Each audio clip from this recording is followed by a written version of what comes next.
Payg'ambarimiz ko'proq qaysi duoni o'qiganlar? Hammanglar bilgan duo u. Robbana atina fid dunya hasana va fil oxirati hasana va qina azabannar. Hamma yaxshilik shuning ichida. Parvardigoro bizlarga bu dunyoda ham yaxshilikni ber, oxiratda ham yaxshilikni ber va bizni jahannam azobidan qutqar. Nima kirmayapti mashina ichiga? Qaysi yaxshilik kirmayapti buning ichiga? Va qaysi yomonlikdan qutulishlik kirmayapti buning ichiga? Ser mazmun va juda ko'p xayriyatlarni o'z ichiga olgan duo.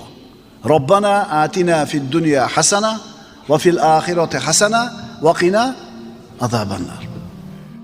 Payg'ambarimiz bir kuni bir bemor kishini ziyoratiga bordilar. Haligi bemor odam og'ri urib shu jussasi kishini bo'lib ketgan, jo'jaday bo'lib qolgan. Payg'ambarimiz sollallohu alayhi vasallam biror narsa to'g'risida duo qildingmi yo Allohdan bir narsa so'radingmi dedilar.